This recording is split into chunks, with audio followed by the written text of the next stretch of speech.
Pada Profesor Dr. Awang Sarian di atas ucapan aluan yang saya fikir dalam maknanya, dan seperti mana yang disebut oleh Dr. Awang Sarian tadi, tak semestinya kita hadir hari ini atas respon saja sebenarnya. Ianya perlu konsisten. Maknanya lepas ni bukan hanya kerana atas sebab politik atau sentimen kita hadir, dan soal perjuangan bahasa Melayu, bahasa kebangsaan, penentangan terhadap PPSMI, penentangan terhadap dua language program, kita konsisten. Tanpa mengira siapa juga yang memerintah, tanpa mengira siapa juga yang berucap.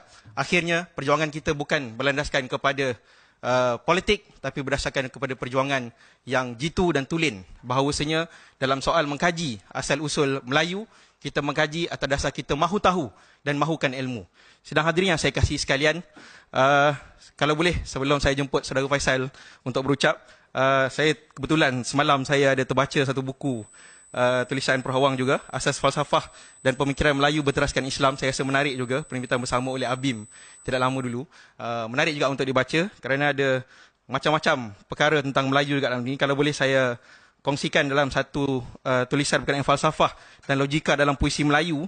Ini Prof. Awang ada sebut tentang syair perahu, syair nukilan Hamzah Fansuri, tapi saya tak mahu percaya lah, nanti ramai yang merungut suara tak sedap. Tapi saya bacakan sedikit. Wahai muda, kenali dirimu, ialah perahu tamsil tubuhmu. Tiadalah berapa lama hidupmu, ke akhirat juga kekal diammu. Ini saya fikir antara keindahan bahasa Melayu, syairnya, falsafahnya, yang paling penting ialah dalam tamadun-tamadun awal Melayu dan perjuangan awal kaum dan bangsa Melayu, kita menerajui dalam hal pembuatan senjata, dalam pembuatan perahu, bahtera dan sebagainya. Inilah yang perlu kita kaji, kejuruteraan dan kebijaksanaan pejuang-pejuang silam kita.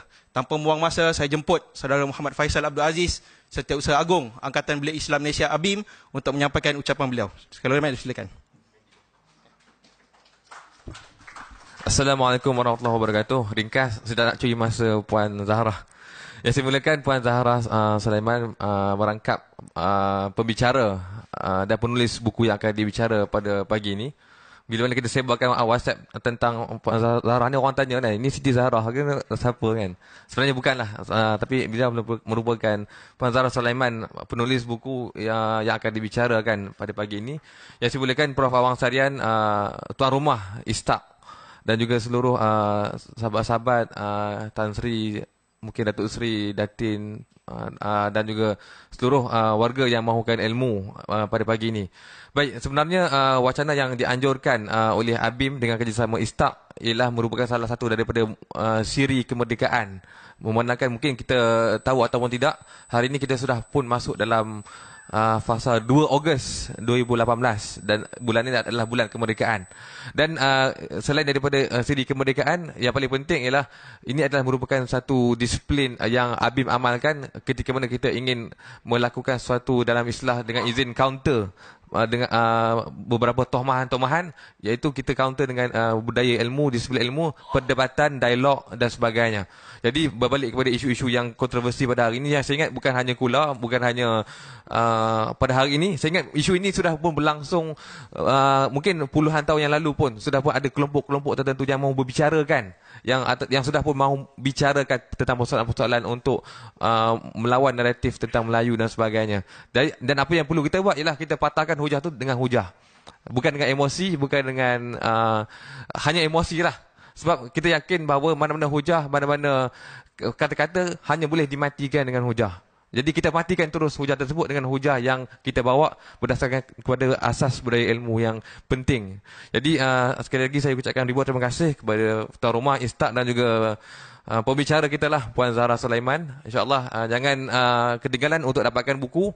Tuan penulis pun ada, nak kata-kata semangat pun boleh, nak tanda tangan pun boleh dan sebagainya. Jadi kalau boleh kita nak pastikan buku tu habislah dijual pada pagi ini. Sekian, Assalamualaikum warahmatullahi wabarakatuh. Alhamdulillah, terima kasih diucapkan kepada Saudara Faisal. Inilah antara yang ABIM perjuangkan, tuan-tuan, penyeimbangan antara budaya ilmu dan juga aktivisme dan juga intelektualisme, insya-Allah. Tuan-tuan yang saya kasih sekalian, kita akan mendengar sebentar lagi syarahan daripada yang kita raikan, yang berbahagia Puan Zahra Sulaiman, pengkaji, penyelidik sejarah Ikatan Ahli Arkeologi Malaysia. IAAM. Kena sebut betul-betul sikit, takut tersasul. Tapi tuan-tuan yang saya kasih sekalian, saya mohon tuan-tuan untuk sebarkan apa program kita hari ini. Sekurangnya kongsilah gambar, kongsilah video, kerana dengan kita berkongsi budaya ilmu inilah masyarakat akan memandang tinggi pada kita. Jangan kita hanya pandang pada retorika saja, kita angkat budaya ilmu tuan-tuan, kita angkat umat kita dengan ilmu dan kebijaksanaan insya-Allah. Kerana itulah ABIM dalam soal isu kontroversi, ABIM mengeluarkan kenyataan dan artikel. Sama juga saudara Faisal dalam isu sentimen baru-baru ini tentang soal bangsa Melayu ini, beliau juga menulis artikel dan alhamdulillah banyak perkongsian daripada orang ramai. Dan tanpa buang masa, saya jemput Puan Zahra Sulaiman untuk menyampaikan bicara beliau pada hari ini yang kita nanti-nantikan. Sila berikan tepukan gemuruh buat Puan Zahra, insya-Allah dengan segala hormat dipersilakan.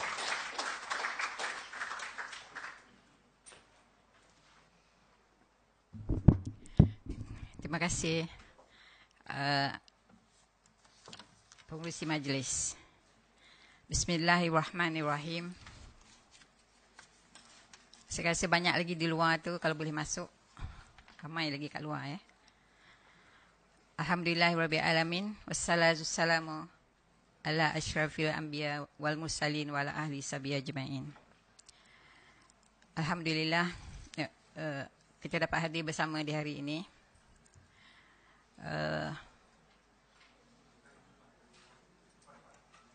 Yang berhormat Datuk Profesor Awang Serian,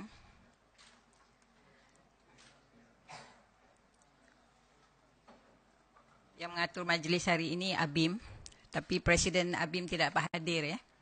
Katanya ada mesyuarat tergempar. Kepada Setiausaha Agung ABIM Tan Sri Abu Shah, jemputan-jemputan kehormat, tuan-puan, pada hadirin hadirat sekalian yang saya muliakan, Assalamualaikum warahmatullahi wabarakatuh. Saya bincangkan hari ini ada 3 isu ya, yang sebenarnya. Nombor 1, isu yang dah berjalan lama selama berpuluh tahun, mengenai kita masih lagi dianggap pendatang. Nombor 2, isu since tak lama lagi Hari Merdeka. Jadi saya masukkan sekali ada sejarah di sebalik apa yang terjadi semasa kita dapat kemerdekaan ya, ataupun sebelum kita dapat kemerdekaan. Dan yang final sekali adalah kehebatan moyang Melayu ya. Jadi saya tanpa lengah lagi, saya pasal kita punya masa agak pendek, saya teruskan dengan secara ringkas actually, walaupun dalam 2 jam secara ringkas, sebab selalu ceramah saya makan masa 3 jam. Jadi ini buku yang kami buat ya, selama 7 tahun kajian dan penyelidikan ya. Kenapa kami makan masa lama adalah kerana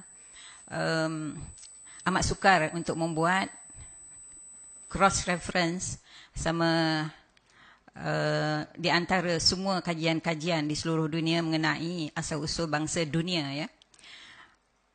Macam mana kita dapat tahu asal-usul bangsa sesuatu di dalam dunia ini adalah kerana banyak negara-negara di dunia yang mengatakan mereka lebih tamadun, mereka lebih awal, dan mereka adalah daripada keturunan ini macam-macam apa orang kata andaian dibuat. Jadi Amerika telah membuat suatu konsortium dinamakan HUGO ya, Human Genome Organization, di mana mereka membuat kajian genom manusia supaya dapat mencari jawapan kepada bangsa-bangsa dunia, dan antara lainnya itulah ya.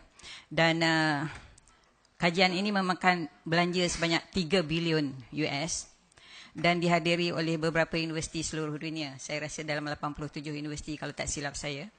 Dan hasil kajian selepas 10 tahun ya, mereka dapati apa yang terjadi adalah semua bangsa ni berpunca dari satu punca sahaja ya. Maknanya apa yang ditulis dalam Al-Quran sinonim dengan apa yang ditemui oleh kajian sains ya.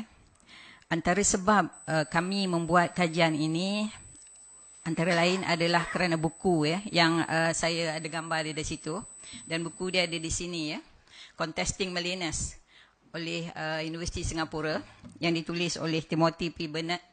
Dia mengatakan macam mana kajian pun kita buat ke atas Melayu ini, ia masih boleh disanggah. Maknanya mereka telah ada satu conclusion, tak hendak mengiktiraf bangsa Melayu ni ada ya. Jadi oleh kerana itu kami buat dia punya kajian itu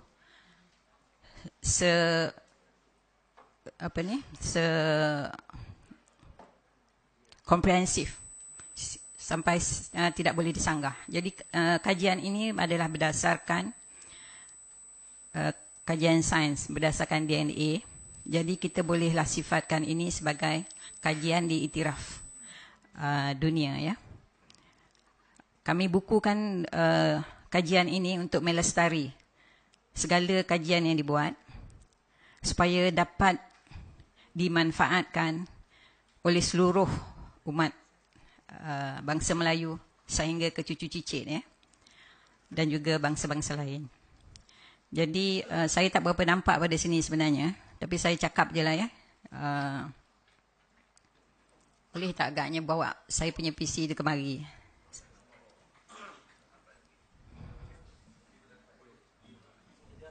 Okey, tak apa, saya teruskan. Saya teruskan, tak apa, tak apa. Tak apa, saya lancar, saya punya ni. Tak payah. I prefer to stand. Okey, sebenarnya selepas genom manusia, selepas Hugo mendapat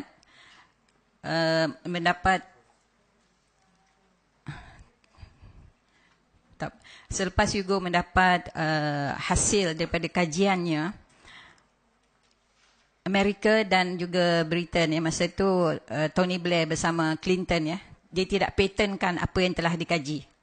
Dia biarkan semua universiti di seluruh dunia untuk membuat kajian urutan. Maknanya kajian itu berterusan ya. Jadi kajian urutan yang dibuat di Malaysia ini adalah daripada Universiti Sains Pulau Pinang dan juga UKM di Bangi, UiTM pun ada buat kajian urutan tentang asal-usul manusia, asal-usul bangsa Melayu ni ya. Jadi apa yang ditulis saya sudah sebut tadi, apa yang ditulis dalam Al-Quran sinonim dengan apa yang ditemui oleh sains ya. Di sini kita boleh lihat banyak ya orang-orang orang Melayu di Malaysia especially mengatakan mereka ini bukan daripada sini, mereka daripada Sabah lah, daripada Sarawak lah, daripada Sumatera lah, macam-macam ya. Sebenarnya semua Melayu berasal usul daripada Semenanjung Tanah Melayu, lepas itu disperse ya, bertebar ke tempat-tempat kepulauan di Nusantara. Nanti saya sampai ke situ. Di sini adalah kalau kita lihat ya, saya tak tahu sampai ke tidak, DNA yang paling tua sekali adalah di sini ya, di Djibouti itu, di hujung tanduk Afrika, dan juga di Saudi. Itu adalah DNA yang paling tua sekali. Dan kalau kita lihat hari ini kajian menunjukkan bangsa Melayu mempunyai DNA yang kedua tertua ya, berbanding dengan bangsa lain. Jadi kenapa India tidak tua dahulu daripada kita? Ada sebabnya, nanti saya tunjukkan kenapa India muda sikit daripada kita dan China juga jauh lebih muda daripada bangsa Melayu ya. Kalau kita di sini di benua Sunda, saya namakan benua ini benua Sunda sebabnya ia masih lagi satu benua zaman itu, di mana Semenanjung Tanah Melayu, Sumatera, Jawa, Borneo adalah satu benua, tidak terpisah seperti hari ini yang kita panggil Asia Tenggara ya. Ia apa yang menjadikan Asia Tenggara sekarang ini adalah kerana ini negeri kita dulu sebenarnya ya, satu benua ya. Itu sebab evolusi dalam benua ini selama 35,000 tahun in situ maknanya tidak bergerak ya, tidak bergerak, menjadikan Melayu ini teras ya. Teras, dan kalau selama 35,000 tahun kita boleh imagine ya berapa lama evolusi ulangan antara kaum-kaum kat sini ya. Jadi kita boleh katakan Champa itu Melayu, Mon kat hujung Burma itu Melayu, Siam itu Melayu, sampailah ke bawah ni Jawa, Makassar dan Filipina. DNA dia almost serupa. Macam orang Melayu di Kelantan dengan orang Jawa, dia punya DNA dia setindan. Setindan maknanya sama ya. Jadi orang Jawa kata dia ni bukan Melayu, sebenarnya dia lagi Melayu. Ya. Jadi nanti saya sampai ke situ. Di sini apa yang telah saya sebut tadi, semua penghijrahan adalah daripada Timur Tengah. Ini adalah moyang kita ya. Apa yang ditulis dalam Al-Quran sebenarnya semua manusia dibuatkan dengan tanah liat yang hitam. Hari ini apabila dikaji oleh sains, memang benar ya. Baru lagi ya dalam masa 15 tahun ini sains mendapat rumusan ya. Apa yang ada di dalam daging, darah daging kita tu ada komponen yang menyerupai tanah liat yang menyerap air di dalam badan kita. Ya, sebabnya dalam Al-Quran ada kata manusia dijadikan dengan air ya, 80% air. Jadi macam mana badan kita nak memegang air itu sebanyak tu ya? 80% badan kita ni air. Jadi itulah dia yang apa ditulis dalam Al-Quran, apa yang diberitahu oleh Allah, yang manusia dijadikan oleh tanah liat. Tapi sekarang ni baru sains mendapati tanah liat itu ada memain peranan di dalam badan kita ya. Komponen yang menyerupai tanah liat. Dan moyang kita inilah dia, orang Afrika yang berwarna hitam. Ya. Dan apa yang menjadikan kita warna yang berbeza-beza adalah keadaan geografi di mana kita tinggal. Ya. Jadi warna kulit kita bertukar berkala di mana kita tinggal, di tempat panas, di suhu yang lebih sejuk dan seterusnya ya. Dan kalau kita mempercayai anak cucu cicit kita melalui DNA almost 99% tepat ya. Sekarang ini melalui mtDNA ya, yang kita panggil mitochondria DNA, di mana kita mengetahui kita punya moyang ya. Kita boleh mengetahui kita punya moyang agak tepat juga ya. Jadi hari ini kita boleh mengetahui siapa moyang kita, di mana asal usul kita ya. Dan apa yang ditulis dalam Al-Quran, kejadian Allah dalam berbentuk pasangan ya. Hari ini kajian sains juga menemui dalam badan kita pun berbentuk pasangan ya. Kalau kita lihat di sini yang kita panggil mitochondria DNA tadi, semua dalam berbentuk pasangan ya. Maknanya apa yang ditulis dalam Al-Quran, masa dulu orang tak tahu, hari ini baru tahu apa yang dimaksudkan oleh Allah dalam surah Yasin ayat 36. Yang Tuhan mengatakan kejadian semua berbentuk dalam pasangan, dan juga apa yang kita tidak mengetahui. Apa yang kita tidak mengetahui hari ini baru kita tahu, yang apa di dalam badan kita pun adalah dalam berbentuk pasangan ya. Yang kita namakan tadi mitochondria DNA ya. Ini adalah tebaran ya, tebaran bangsa-bangsa Melayu. Dulu kita ingat Melayu ni di sini ya, di Semenanjung, tapi kita lihat hari ini melalui kajian sains ya dan DNA, Melayu berada di Madagaskar, di New Zealand. Orang asli ya, orang asli di New Zealand ni adalah orang Melayu. Di Hawaii ni orang asli dia orang Melayu. Tonga, Samoa ya, dekat sini ya, kepulauan Polinesia ni, Filipin, Borneo ni semua adalah termasuk Champa ya, dan selatan Burma adalah orang Melayu. Ya, selatan Burma itu kita panggil orang Mon ya. Orang Mon itu adalah orang Melayu. Jadi orang Melayu ni tersebar luas ya, tersebar luas dan berjumlah lebih kurang dalam 400 juta hari ini ya. Agak ramai ya orang Melayu.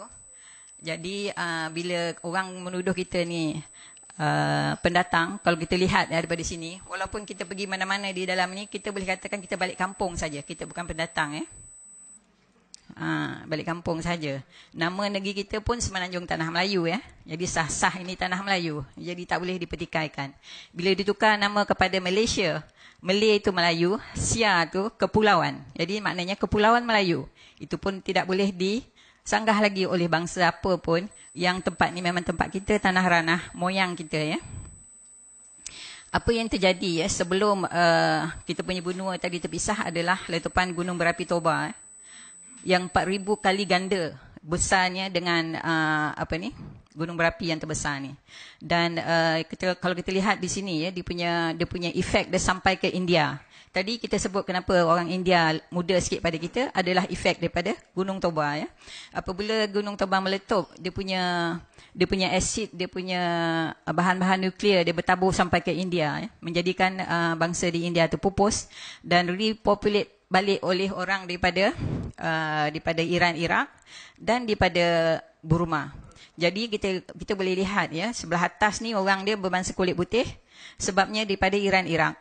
Yang di bawah ni berkulit gelap kerana daripada sini balik dan juga daripada efek daripada gunung berapi itu ya. Jadi daripada benua yang kita lihat hari ni dulu hari ni menjadi macam ni.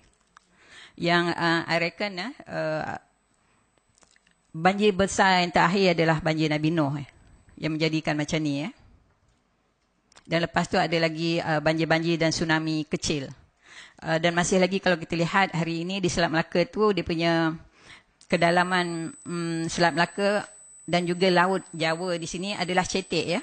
Lebih kurang baru 30 meter. Itu sebab semasa AirAsia jatuh hari tu di Pulau Jawa ni, di Laut Jawa ni, dalam masa 2 hari semua mayat dapat dia bawa ke atas because dia cetek.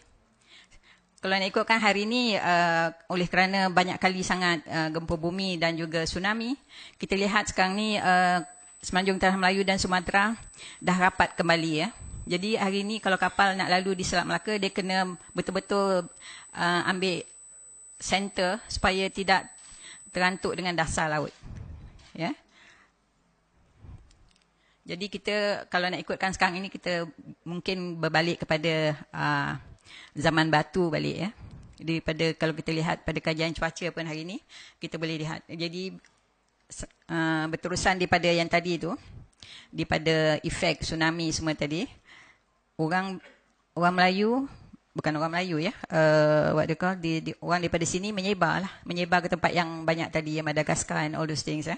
Dan orang di negeri China ni sebenarnya adalah daripada utara Champa dan daripada utara Filipina ribuan tahun dahulu. Bezanya antara bangsa Melayu dan bangsa Cina, dia punya perbandingan DNA dia, Melayu 63,000 tahun, Cina baru 45,000 tahun. Maknanya antara kita dan bangsa Cina 20,000 tahun berpisah ya. Maknanya mereka lebih muda dan kita adalah lebih tua daripada bangsa Cina. Itu menunjukkan kita mendahului dalam ketemadunan di dalam apa jua pun ya. Nanti saya sebutkan lagi macam mana kita lebih awal dalam macam-macam ciptaan yang sebenarnya. Jadi ini adalah macam mana bangsa terbentuk. Dalam Quran disebut, kalau kita lihat surah Al-Baqarah ya, ayat 213, Allah menjadikan manusia itu satu bangsa. Ya, jadi apa menjadikan kita terpisah-pisah adalah kerana daripada sejak zaman Nabi Adam pun dah ditunjukkan. Ya, apabila manusia telah ramai, banyak yang tidak dipersetujui. Ya, banyak perselisihan faham, terjadilah kabilah-kabilah dan juga perpecahan itu menjadikan bangsa-bangsa di seluruh dunia ini ya. Dan sesuatu bangsa itu terbentuk melalui evolusi berpuluh ribu tahun, dan bukannya dalam sekelip mata kita boleh mengatakan bangsa itu satu bangsa. Bangsa yang diiktiraf dunia dahulu adalah 5, sekarang ni 6 ya. Dan Melayu menjadi bangsa yang kedua yang diiktiraf. Jadi kalau kita sebut bangsa Malaysia tu, saya rasa agak tidak tepat dan tidak wajar, because untuk menjadikan satu bangsa tu, saya rasanya kita kena berdasarkan DNA ya. Ini adalah macam mana bangsa terbentuk daripada kita boleh katakan daripada Semenanjung Djibouti tadi, dan juga Timur Tengah, Saudi Arabia sampai kemari. Ya, sampai ke Champa dulu, kita boleh lihat orang yang kat sini agak lebih tua, tapi tak jauh berbeza daripada yang di bawah ini. Yang ditentukan oleh sains pakar genetik. Bangsa yang mula-mula sampai kemari adalah bangsa yang ketinggiannya tak tinggi ya, rendah. Jadi orang yang pertama sekali sampai kemari adalah Semang dan Senoi. Semang dan Senoi adalah antara DNA yang tertua, yang kita panggil mtDNA yang tertua. Dan Semang dan Senoi ini dia berevolusi ya kat sini ya, pulang balik. Pada zaman itu rasanya hutan tidak berapa tebal ya. Dan kalau kita lihat, saya nak kedepankan sikit.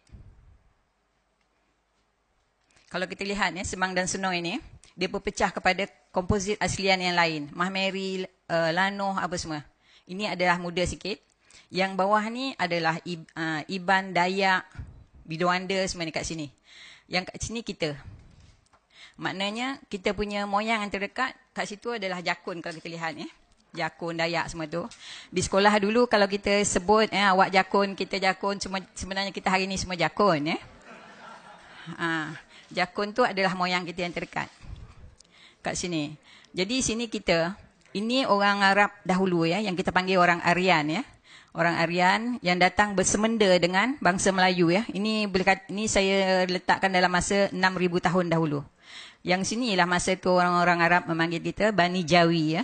Apabila ada semendaan dengan orang Timur Tengah, kemudian dipanggil Bani Jawi kat sini. Saya garis kat sini sebagai daripada sini ke atas Melayu asli ataupun Melayu jati ataupun Melayu teras.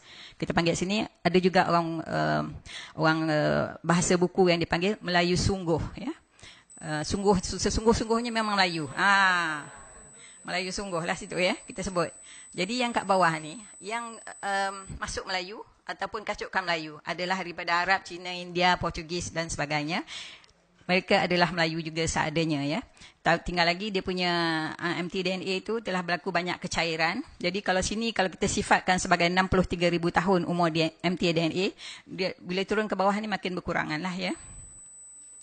Di sini kajian dibuat oleh Vincent Macaulay. Kalau kat sini ni Semang dan Senoi yang berwarna hitam ni membenihkan, menghasilkan berbagai bangsa ya di benua Sunda ni.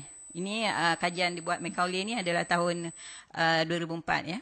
Dan yang hijau ni, ini saya pinjam gambar ni ya daripada Hugo. Tapi saya minta jangan ambil gambar ni sebab ini adalah what they call copyright ya. Yang hijau ni Melayu. Maknanya Melayu ni tidak bercampur dengan siapa-siapa pun. Aslinya asli betul. Ya. Yang lainnya ada minjam kita punya DNA sikit. Jadi janganlah sebut kita ni sebagai pendatang sebab kita ni yang membenihkan bangsa-bangsa asing. Yang sebenarnya ya. Saya kena ke depan sikit sebab banyak saya punya apa ni. Ni penjelasan bangsa ni saya dah buat ya. Ni saya buat apa yang saya kaji di zoo negara ya. Kalau kita lihat ya, burung-burung tu semua warna putih. Tapi bila dia balik lepas dia pergi cari makan, dia balik dia tahu cari balik saudara mara dia. Daripada mana tahu? Daripada dia punya, you can see dia punya sayap. Yang ni colour hitam, colour kuning bawah ni, yang tengah ni kita tak silap colour kelabu. Macam mana dia boleh cari balik saudara mara dia adalah daripada naluri dia. Sama juga macam manusia-manusia di dunia ini.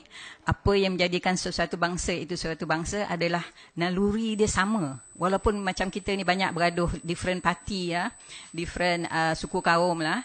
Tapi sebenarnya kalau ada berperang, kita akan bersatu. Itu maknanya naluri ya. Sama juga dengan burung. Bila dia bergaduh antara satu sama lain, dia jadi sepakat. Jadi saya tengok tu dia macam tu perangai dia masa saya kaji di zoo negara ya. Saya kedepankan sikit. Ini apabila dunia memanas ya. Dunia memanas, manusia bertebar. Jadi yang naik atas ni jadi bangsa Cina, naik atas ni lagi Mongolia. Yang kat bawah ni turun sampai ke bangsa Red Indian. Dan South America ni yang paling muda sekali. Kalau sini 63,000 tahun, ujung South America ni umur DNA mereka baru 10,000 tahun ya. Ataupun 8,000 tahun. Maknanya dia baru sahaja berpindah, migrate kemari. Baru. And ada orang sebut ya, ada pakar genetik sebut bangsa Red Indian kat sini ada 15% darah Melayu ya. Dia yang Melayu. Jadi kalau kita tengok lagi kat sini, macam mana banjir terjadi adalah sebab ini adalah lilitan gunung berapi. Ini yang memecahkan benua-benua kepada kepulauan ya. Dan maka terjadilah perhijrahan manusia. Dan di benua Sunda ini juga disebut sebagai Atlantik, di Atlantis dahulu ya. Jadi hari ini baru ditemui di utara Filipina dan selatan Jepun tu satu lagi piramid yang lebih tua pada piramid di Mesir ya. Kalau kita tengok tangga dia pun tinggi, maknanya orang dulu probably lebih tinggi pada kita. Ya, tangga dia tu nak panjat susah ya. Dan piramid dia lebih besar daripada piramid di Mesir ya. Dan kalau kita tengok tulisan dia ni, cuneiform ni, seakan-akan yang ditulis di Mesir, yang bahan-bahan lain ya, artifak lain yang dijumpai adalah keris dan dama ataupun what do you call, pinggan mangkuk tu ya. Yang kita lihat sini kawasan ni besar ya, dan ini adalah ukiran macam orang dan juga ada kubur-kubur di situ ya. Itu terletak betul-betul di dasar laut sebagai agaknya Tuhan nak tunjukkan kepada kita ada apa orang kata tamadun ya yang paling tua. Ini 10 tahun ya. 10,000 tahun umur dia. Yang di Mesir tu 5,000 tahun, ini 10,000 tahun. Ya, dan pakar-pakar kaji sains masih lagi mengkaji dia punya batu-bata sini, dan kajian itu belum lagi dipublish ya. Jadi gambar ni pun tidak boleh dikeluarkan sebab ia belum jurnal dia pun belum keluar lagi ya. Ini saya sebut tadi apa yang ditulis dalam Al-Quran dan hadis sinonim dengan apa yang ditemui oleh sains ya. Di sini saya ada tulis sikit gambar, lukis sikit gambar di mana kalau kita lihat ya, yang pergi berhijrah ke timur adalah daripada juraian Nabi Ibrahim. Ya, Nabi Ibrahim daripada keturunan Keturah. Kalau kita lihat kat sini, yang pergi berhijrah ke timur ya. Dalam buku saya saya tulis lebih detail lagi cerita dia. Dan di sini adalah Ur ni adalah perkampungan Nabi Ibrahim. Kalau kita lihat ni, ini gambar saya buat sendiri. Di Ur ni, lepas tu dia berhijrah pergi ke Palestin kat sini ya. Dan kita lihat daripada sinilah bersurainya bangsa-bangsa. Kalau kita lihat keturunan Nabi Ibrahim tu ya, yang bukan keturunan, sorry ya. Daripada Nabi Nuh, daripada Nabi Nuh, anak Nabi Nuh yang berkulit hitam pergi ke Afrika, ya, yang Yafith pergi ke Eropah, yang Sem ni yang banyak menjadi nabi dan rasul dan berpindah ke timur ya. Ada saya tulis dengan lebih detail di dalam buku saya. Ini apa yang kita lihat ya, kita ketahui banyak dalam buku-buku sejarah yang mengatakan bangsa Aryan berhijrah daripada Kemboja. Kemboja ni adalah satu provinsi di utara Iran ya. Iran, Iraq tu, sebelah utara tu. Bila mereka pindah ke Cambodia hari ini ya, dia bawa nama tu sekali, Kemboja. Jadi Kemboja tu adalah nostalgia daripada Kemboja di Iran, Iraq. Jadi sinilah bermulanya orang-orang Aryan ataupun orang-orang Arab bersemenda dengan aslian Melayu di sini. Jadi kalau kita lihat bahasa-bahasa semasa itu jugalah bahasa-bahasa Aryan yang dinamakan hari ini sebagai bahasa Sanskrit. Ya, diserap ke dalam bahasa Melayu. Bahasa Sanskrit bukanlah bahasa India, banyak orang silap faham. Sebenarnya bahasa India menyerap bahasa Sanskrit Arab. Dia mencedok, meminjam. Ya. Oleh kerana India banyak menulis buku tentang Sanskrit, di sebelah sini, di sebelah semenanjung Tanah Melayu, ingat Sanskrit itu kepunyaan India. Saya dah terangkan dalam buku saya, Sanskrit itu adalah bahasa Aryan, bahasa Timur Tengah, bahasa Finosia semasa zaman dahulu ya. Jadi bahasa antara perkataan yang kita gunakan hari ini yang bahasa Aryan itu adalah mukadimah, syurga, Perdana Menteri, iman, banyak ya.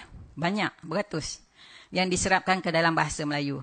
Bahasa Melayu pun tidak kurang banyaknya ya. Antaranya besi. Besi itu adalah bahasa antarabangsa sebenarnya. Itu bahasa Melayu tulen.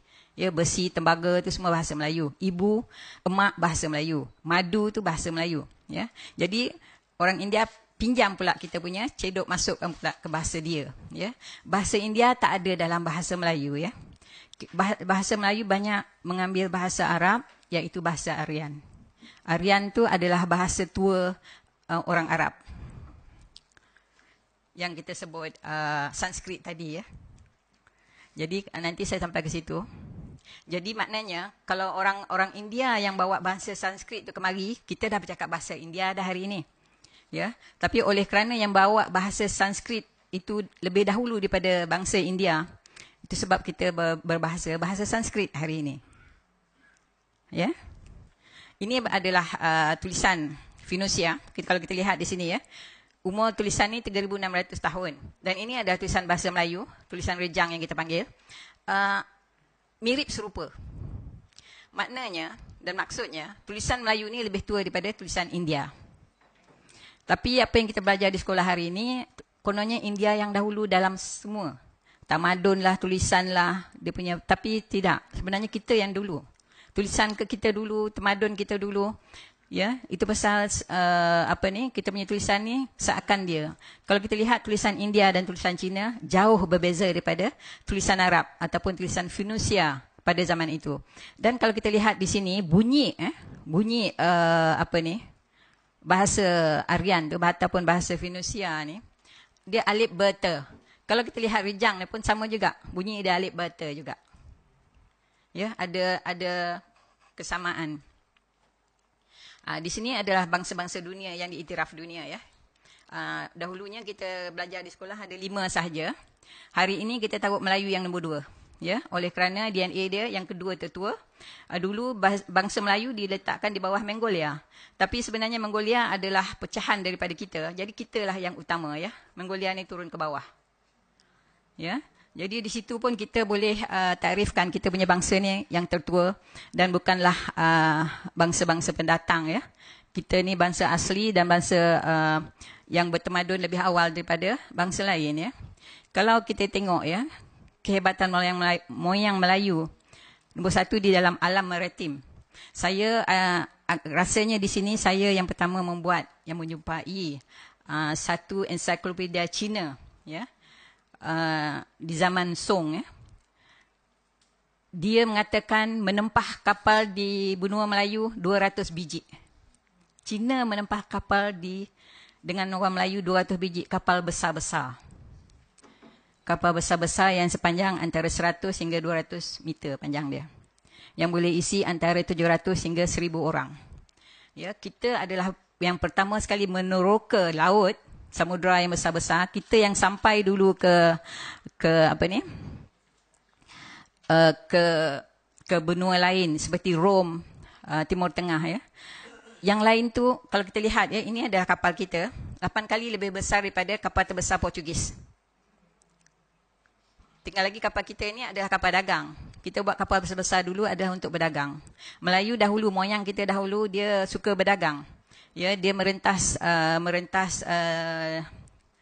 dunia, benua untuk berdagang. Itu sebab kita lihat Melayu ni yang paling banyak sekali menyebar. Antara bangsa yang paling banyak sekali, bukan antara bangsa yang paling ramai sekali menyebar di seluruh dunia adalah bangsa Melayu. Tadi saya dah tunjukkan gambar dia pada awal tadi ya. Jadi kalau kita lihat sini banyak tulisan oleh sejarawan Portugis, oleh Piraeus yang mengatakan bila kapal kita berlabuh di Canton, China, kita diarahkan untuk berlabuh jauh sikit daripada pantai oleh kerana satu kapal kita boleh rosakkan 20 kapal Cina. Ombak dia itu daripada kapal kita itu besar sangat, boleh rosak kapal lain. Jadi itu kita sepatutnya hari ini ya, orang Melayu yang tak mengaku Melayu itu sepatutnya berbangga ya. Moyang kita adalah suatu moyang yang hebat. Ya, meneroka atau mencipta yang terunggul di dalam dunia. Ya, dalam alam maritim. Lepas tu kita boleh lihat lagi ya. Ini kapal yang kita panggil polis antarabangsa ya, yang menjaga Selat Melaka dan laut Jawa dan juga laut dulu kita panggil Laut Champa, hari ini ditukar kepada Laut Cina Selatan. Memang tak ada kewajaran kenapa ditukar kepada Laut Cina Selatan, sebabnya dahulu itu adalah tanah yang kita panggil pentas Sunda. Yang dia mengaku tanah dia hari ini adalah pentas Sunda, tanah Melayu. Ya. Itu sebab kami pun akan buat satu seminar ya. Kita nak buang balik nama Laut Cina Selatan tu, ditukar balik kepada pentas Sunda ya. Sebabnya itu memang tanah kita sampai ke situ dulu. Ya. Kalau kita lihat tadi gambar saya dah tunjuk masa awal tadi, benua Sunda itu sampai melekat dengan Filipin. Dia punya besar tu. Jadi Laut Cina Selatan tu adalah diberi nama oleh penjajah Portugis masa itu. Baru saja ditukar. Selepas Laut Campa tu, ditukar oleh Perancis semasa dia menjajah Vietnam. Ditukarnya nama laut tu ke Laut Cina Selatan. Sebenarnya dulu adalah pentas Sunda, lepas itu ditukar kepada Laut Campa. Saya masih ada lagi buku sejarah saya yang menulis di dalam peta tu, Laut Campa tu di situ tu. Ya. Tapi apabila China menceroboh Campa, ditukarnya Campa tu kepada nama Vietnam. Vietnam tu adalah bangsa Cina ya. Daripada Fujian ya. Dia berpindah ke situ dan menceroboh Campa daripada berjuta-juta manusia bangsa Melayu di situ. Tinggallah sampai 45,000 semasa itu ya. Penindasan selama lebih 1,000 tahun ya, sehingga pupus ya, bangsa Melayu di Campa, dan ia merebak pula ke Kemboja. Kemboja masa itu kita panggil Kemboja, dan ke Siam ya. Orang Siam, Thai itu adalah daripada pegunungan Sungai Kuning, China. Dan dia baru saja datang ke negeri Siam Melayu. Melayu itu sebenarnya dulu namanya negeri Siam, Melayu Siam. Di Siam tu maknanya Siam tu yang berwarna gelap. Maknanya orang Melayu lah. Yang menduduki Siam hari itu sampai ke Chiang Mai. Ya. Masih lagi hari ini banyak orang Melayu di Chiang Mai. Jadi apabila orang Cina Thai daripada Sungai Kuning ya, dia turun ke bawah. Masuk ke negeri Siam, dibuat perkampungan yang kecil-kecil, dipanggil Niang Chow. Lepas tu dia buat satu bandaraya yang dipanggil Sukhothai ya. Kalau siapa-siapa yang pernah dengar nama Sukhothai, dan daripada Sukhothai itulah dia menceroboh sampailah ke Kedah. Sampai ke Kedah ya. Di semasa peperangan Kedah, peperangan musuh bisik tahun 1823, pupus juga bangsa Melayu di situ ya. Dan time memerintah Kedah selama 80 tahun tidak ditulis di dalam buku sejarah kita. Memang tak ada tulis dalam buku sejarah kita. Orang Thai ya, sebab dia ditulis di dalam buku Sherrod Osborne dan juga Turnbull, dia mengatakan yang menjajah Kedah adalah orang yang berkulit yang berwarna kuning. Bukannya orang Siam. Jadi nama yang ditulis dalam buku sejarah yang kita belajar di sekolah itu, dia kata Siam menjajah Kedah. Salah. Ya. Thai yang menjajah Kedah. Orang Siam yang menolong Kedah. Orang Melayu Siam petani, Nyala, Satul tu, itu adalah orang Melayu Siam. Dia yang menolong Kedah. Orang Siam yang menolong Melaka untuk melawan Portugis. Bukannya orang Thai. Orang Thai yang menceroboh Kedah dan Melaka masa itu ya. Gambar di ni adalah dermaga-dermaga bangsa Melayu ya. Di Pegu, di Terengganu, di banyak tempat lagi ya. Ini satu lagi kehebatan moyang Melayu, di mana mereka adalah unggul ya, melombong timah dan emas masa itu. Itu sebab bangsa asing berduyun-duyun datang berhijrah kemari ya. Kalau kita lihat di sini ya, dan banyak ditulis dalam buku-buku Eropah pun, mengatakan kita yang mula-mula melombong timah, mula sekali kita lombong adalah emas ya. Besi kedua, timah ketiga. Dan orang-orang Timur Tengah ya, zaman Nabi-Nabi, dia import emas, timah dan daripada negeri kita. Daripada semenanjung tanah Melayu, daripada Sumatera masa itu ya. Dan ini kalau kita lihat ya, kawasan emas di negeri kita, dan masih lagi ada. Dan ini adalah orang asli yang masa dulu yang mula-mula sekali melombong emas, pakaian mereka ya. Ini adalah map yang saya dapat. Saya tak boleh tunjuk gambar tu sebenarnya, saya pinjam, di mana letaknya emas ya, di dalam Malaysia ini. Ini adalah lumbung emas aslian orang Melayu dahulu ya. Orang asli dia buat lumbung, dia tak rosakkan environment ya. Kalau kita lihat hari ini bangsa asing dia habis punah semua, bukit-bukit apa semua habis. Kalau orang Melayu buat tak ya dahulu. Jadi itulah bezanya antara orang yang datang yang melombong dan orang kita sendiri ya. Dan pada masa itu ya, zaman apabila nanti saya sampai ke situ ya, zaman British menjajah Penang, masuklah siapa yang tak ada kerusi tu, duduk-duduk.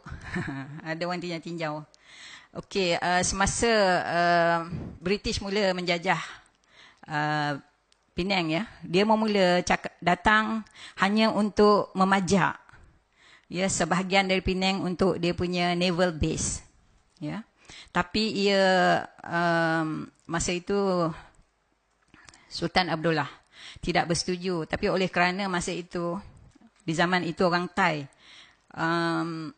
berterusan apa orang kata, menjarah Kedah dan memaksa Kedah, Perak, Terengganu, Pahang semua menghantar emas, ya, ufti emas kepada Thai masa itu. Jadi Sultan Abdullah mengambil keputusan untuk membenarkan orang British memajak sebahagian daripada Penang. Tapi apa yang terjadi setelah 4 tahun menduduki Penang, British tidak bayar sewa pajakan. Instead, diracik-raciknya Pulau Pinang itu diberikan kepada bangsa-bangsa datang yang lain. Jadi dari situ, apabila itu berlaku, Sultan Abdullah memberitahu British supaya meninggalkan Pulau Pinang, ya. Dan askar-askar Melayu mula cuba pergi ke Pulau Pinang untuk mengusir mereka, tetapi apa yang dibuat oleh British adalah dibomnya, ya. Dibomnya seberang perai. Ya, banyaklah askar-askar Melayu mati. Oleh kerana itu, Sultan Abdullah under duress. Under duress maknanya terpaksa bersetuju untuk sign perjanjian, ya, daripada pajakan yang diminta oleh Sultan Abdullah ketika itu adalah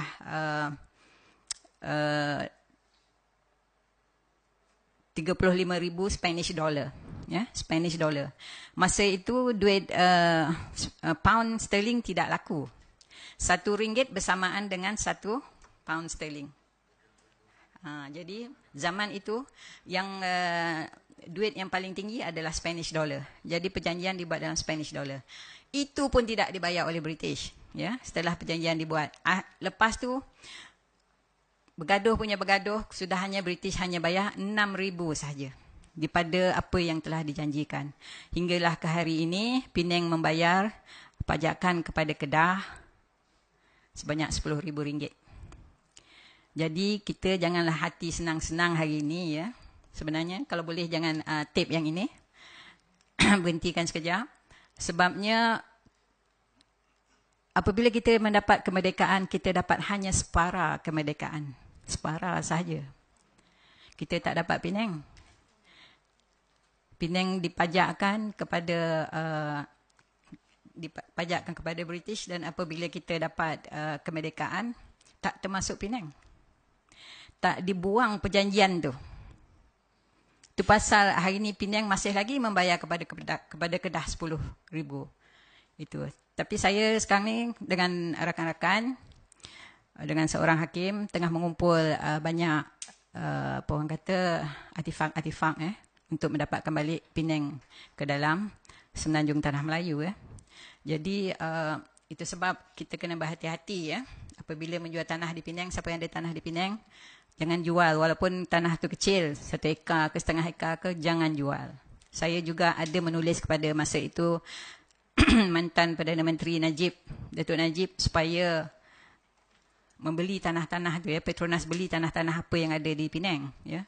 Sebabnya kalau nak ikutkan hanya tinggal 10% saja tanah di Penang yang berapa orang kata,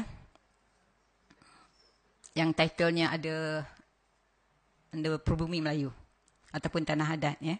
Yang lain tu semua dah diambil oleh Cetia dan juga bangsa lain, ya. Dan apabila British keluar daripada Penang, tanah itu diberi kepada Cina, tidak diberi pada kita. Jadi banyak kita kehilangan tanah di Penang tu, termasuk jugalah petani besar tidak dikembalikan kepada kita. Seorang nanti saya sebutkan masa Kang di apa tajuk yang lain kan ada saya sebut, ya, tentang Penang ini lagi detail sikit. Jadi apa yang ditunjukkan oleh sejarah, ya, pemimpin-pemimpin kita mesti tahu. Banyak pemimpin kita dari semua parti pun tak tahu, termasuk DAP, termasuk MCA ke. Jadi dia buat sesuka hati je lah, ya. Sebenarnya apa yang terjadi, ya, hari ini adalah quid pro quo, maknanya perjanjian antara Melayu dan British dan Cina pada masa itu. Nanti saya sampai ke situ ya. Saya kena ke depan sikit sebab banyak ni. Jadi kekayaan Melayu masa itu ya, kekayaan benua Semenanjung Tanah Melayu masa itu banyak menolong negeri-negeri bukannya negeri Melayu. Ya, daripada pound sterling tadi 1 pound bersamaan dengan 1 ringgit menjadi 5 pound 1 ringgit. Ya. Semua daripada kekayaan hasil masul Semenanjung Tanah Melayu ya. Semua dibawa ke sana ya. Dan juga kalau kita lihat di sini ya, Sun Yat-sen ya. Dia membawa apa hasil yang orang-orang bangsa asing, bangsa dia dapat di sini di Semenanjung Tanah Melayu, dibawa ke Taiwan dan di China untuk menolong China masa itu 2-3 kali ya dalam keadaan famine ya, menghadapi masalah ekonomi yang besar ya, kejatuhan ekonomi yang besar. Jadi saya kedepankan lagi sikit. Ini rasanya semua orang dah tahu ya, fakta baru Empire Kerajaan Melayu ni sebenarnya macam mana Melaka jatuh ya. Melaka jatuh ni tak ada perang pun, tak ada perang sangat ya. Di laut yang ni saya rasa Universiti Sains ada buat kajian atas ni, tapi tidak dibenarkan untuk cetak. Kita ni banyak buat kajian tapi tak dibenarkan untuk cetak ya. Itu masalah dia. Takut sebab nak menjaga hati ramai orang. Hati kita tak terjaga. Nak asyik nak jaga hati orang yang tak sudah-sudah. Jadi apa yang berlaku sebenarnya, apa yang ditulis oleh banyak-banyak penulis sejarawan barat ya. Di Selat Melaka, kapal-kapal besar-besar kita ya dibakar oleh Cina. Dan di daratan, orang India cucuk-cucuk sultan-sultan hingga bergaduh yang kita panggil sikitol tu. Dan membuka juga apa orang kata gate apa ya, pintu ya, pintu gerbang supaya askar Portugis masuk. Melaka, Kesultanan Melaka dahulu bukanlah dipancang-pancang dengan daun-daun apa kelapa ke tidak. Kita ada tembok-tembok batu besar-besar ya. Dari tulisan buku-buku di Portugal semasa Portugis datang ke Melaka, sudah ada bangunan batu 2 tingkat berbaris-baris. Dan Portugis terperanjat melihat satu masjid yang besar di Melaka yang paling cantik di dunia. Kata dia di dalam buku dia.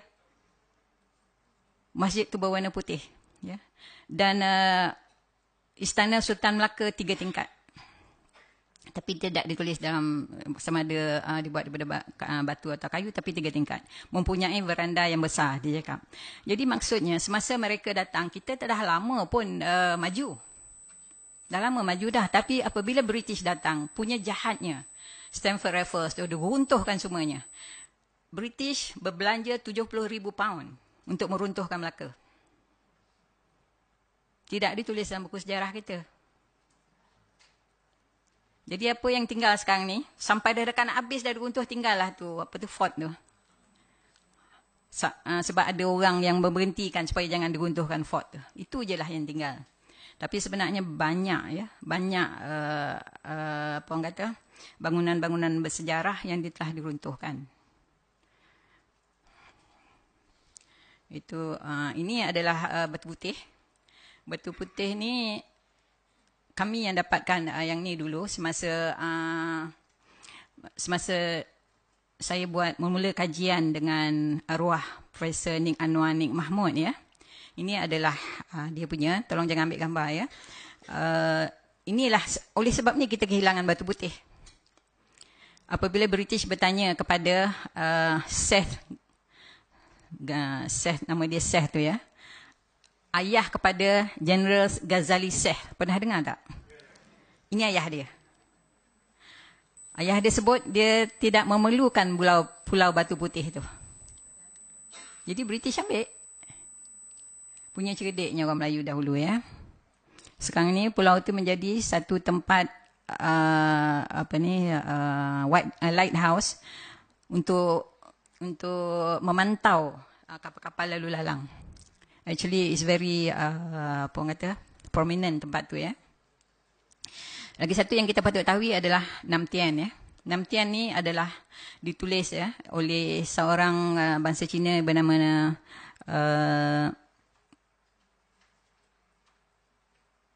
yang bernama apa ya, nanti saya terlupa sebut. Dia mengatakan dia telah memberi ceramah di Geneva. Dia kata supaya berhati-hati dengan agenda bangsa yang di utara yang akan menjajah ke selatan. Itu yang dinama Nam Tian ni, bila dialih bahasakan, ia bermaksud penjajahan ke selatan.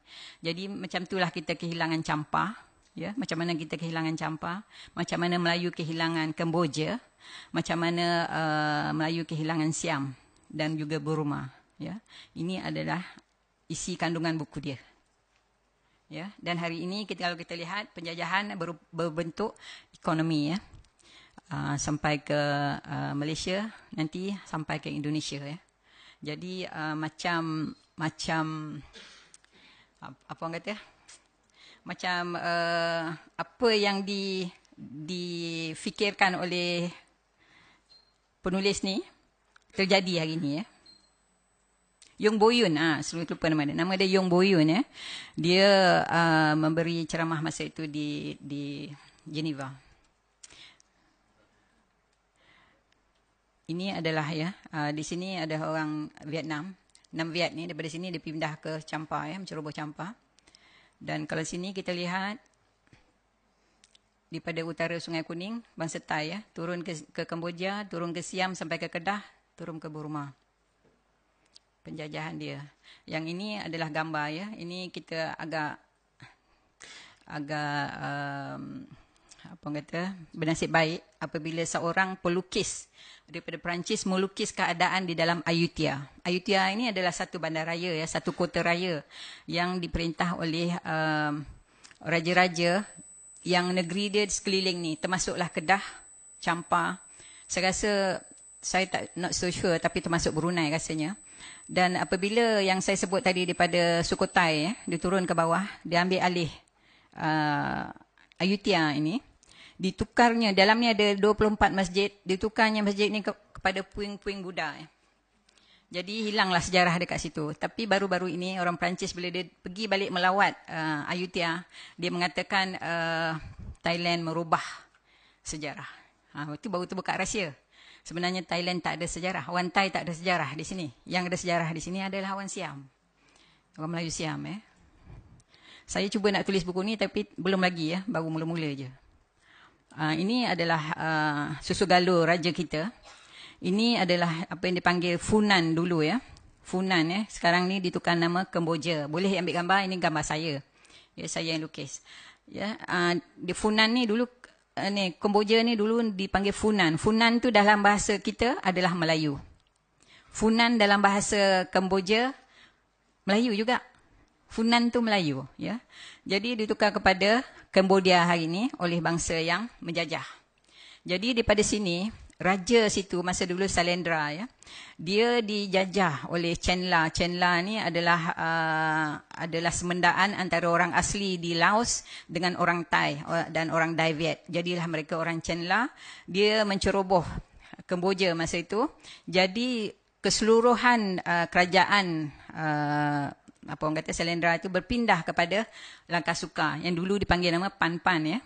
Yang lepas tu bertukar ke nama Langkasuka. Semasa itu juga Langkasuka di bawah naungan kerajaan Funan. Jadi dia pindah ke sini dan dia membina satu empire dipanggil Sriwijaya. Ini adalah Sriwijaya pertama. Kelantan dan Kedah adalah Sriwijaya kedua. Ya. Apabila orang Chenla kejar dia di sini, dia berpindah ke Kelantan dan ke Kedah. Jadi daripada sini dia berpindah ke Jambi. Dan orang Jambi berpindah ke Majapahit. Jadi bila kita lihat Sultan yang terakhir, ya, daripada Majapahit, daripada Jambi, ya, Parameswara, ya, berpindah ke Singapura. Semasa itu, daripada Singapura dia berpindah ke Melaka. Jadi itulah susu galur, sultan-sultan raja-raja sebenarnya. Dia ada bertali arus. Bertali arus pada sini, ya. Dan apabila Portugis jatuhkan Kesultanan Melaka, Anak dia ada 2 orang. Satu berpindah ke Johor, satu berpindah ke Perak. Jadi itu panjanglah cerita. Kalau nak cerita tu ada cerita lain lah pula. Jadi lebih kurang macam itulah ceritanya. Ini penjajahan Kedah tadi oleh British. Di mana British bersekongkol dengan Thai menyekat Kedah daripada ditolong oleh Pahang, Kelantan Terengganu, Aceh masa tu, dengan cara dia dihalang dengan kapal dia, dan siapa saja yang datang dia akan bom. Jadi dibiarkannya Thai menyembelih, ya. Saya gunakan perkataan menyembelih sebabnya itulah yang berlaku, ya. Orang Melayu di situ disembelih dan semua sawah ladang padi semua dibakar sehingga menjadi padang jarak, padang terkukur. Itu adalah daripada buku Sherard Osborne, ya. Saya hanya membuka sejarah yang tidak ditulis oleh sejarah kita, ya. Ini antara yang saya sebut tadi, Penang, ya. Macam mana Penang kerajaan kita ada ni, tapi dia tak, kerajaan kita tidak meneliti betul-betul clause ini, ya. Tapi saya telah meneliti clause ini, dan juga lagi satu perjanjian semasa dia mengambil seberang perai, ya. Di dalam clause itu, ya, clause terakhir dia mengatakan clause terakhir itu selagi ada bulan dan bintang, ya. Penang itu adalah British punya, ya, punya British. Tapi clause yang terakhir itu Sultan Abdullah pun cerdik juga, ya. Ditulis dalam Jawi, selagi ada bulan dan bintang juga Penang itu adalah Kedah. Jadi kami akan mengambil clause itu, ya, sebagai titik permulaan kepada null and void perjanjian lama itu, ya. Jadi kiranya tak adalah Melayu tu bodoh sangat, ya. Orang dia katakannya kita jual negeri kita sewenang-wenangnya, tapi semasa zaman itu Sultan Abdullah tiada pilihan, ya. Apabila seberang perai dibom, ya, baru dia menandatangani perjanjian tu. Jadi cara mana, ya, tadi kat sini saya tak nampak, tapi rasanya macam mana orang Melayu Kedah, ya, disembelih, ya. Orang mengandung dipotong, dikeluarkan anak daripada perut, ya. Kalau masih hidup lagi dia suruh mencangkung dan ditanamnya pokok rembia ke pokok bawah tu sehingga tumbuh dia punya pucuk tu menembusi dubur sehingga ke perut, ya. Jadi maknanya selepas 3 hari baru mati, ya. Jadi maknanya mereka mempunyai orang kata perut hijau, ya, sadis untuk melihat cara-cara macam mana kita mati ni. So mengikut penulisan Sherard Osborne dan juga Turnbull, memang sehingga tak ada manusia langsung di Kedah, ya. Orang Kedah hari ini adalah penghijrahan daripada petani kebanyakannya, ya. Yang saya kaji kebanyakannya daripada petani, daripada Selangor, pada Perak, ya. Dan juga ada daripada Champa dan juga daripada Phuket, ya, daripada Kepulauan Phuket. Ini baru lagi berlaku, ya. Tahun 1972 di Cambodia, di mana Pol Pot ini semua orang tahu, ya, dan juga dibawa ke bangsa-bangsa bersatu, di mana mengikut tribunal, ya.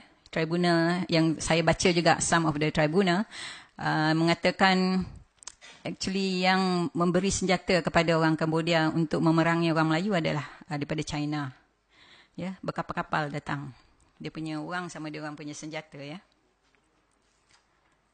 Ini jumlah orang Melayu mati di Cambodia tahun 1972 adalah 2 juta. Hari ini tinggal dalam probably 100,000, ya.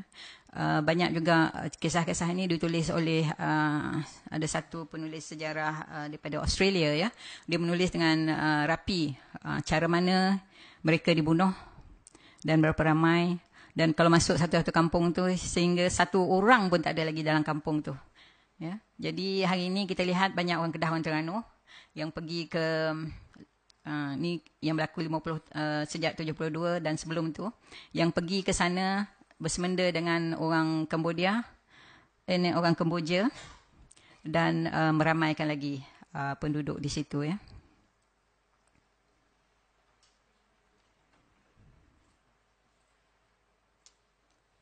Saya tak nampak. Ini, saya dah tulis. Ini tribunal tadi ya. Ini the tribunal tadi yang saya tulis. Tribunal maknanya dia tidak, apa yang ditulis ni tidak bohong lah ya. Tidak bohong. Ini apa yang betul-betul berlaku. Dan macam mana kita kehilangan Singapura ya. Dan separa mereka yang saya sebut tadi. Okey. Ini adalah Atlantic Charter. Atlantic Charter ni adalah pada tahun 1942-43 ya.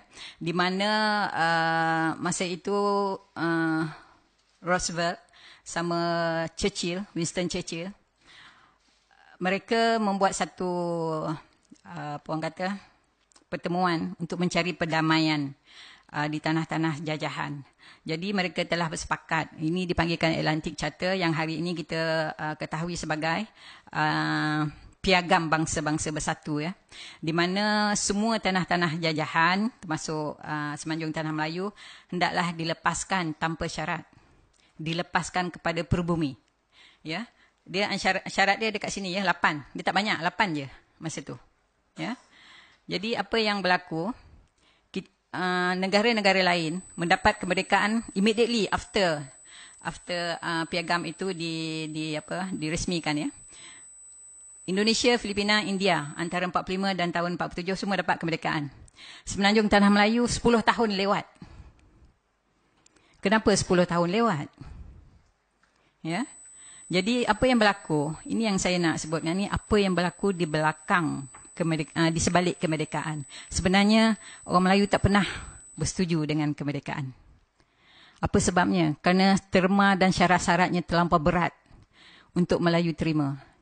Kita kena melepaskan banyak hak untuk menampung, accommodate ya, permintaan British dan China. Antara yang menulis surat kepada resident British di UK masa itu adalah Universiti Singapura, diketuai oleh Tun Mahathir Mohamad masa itu. Bersama dengan 22 orang Melayu yang lain. Tun Mahathir sendiri tak ada surat tu, hari tu baru saya kasih surat dia sendiri pada dia. Saya dapatkan daripada archive, saya beri pada dia. Dia kata peranjat. Iyalah, baru dia teringat. Sebenarnya dia sendiri pun tidak bersetuju dengan terma dan syarat-syarat yang yang diminta oleh China dan British. Selain daripada itu, Persatuan Guru-Guru di Tanjung Malim, banyak ya persatuan-persatuan Melayu, individu yang minta supaya dilewatkan kemerdekaan itu. Oleh kerana apa? Kalau kita tunggu lagi 2 tahun, kita dapat kemerdekaan dengan tersendiri. Without any terma dan syarat. Because itu adalah yang apa yang dikeluarkan oleh bangsa-bangsa bersatu masa itu. Kalau kita tunggu lama sikit, kita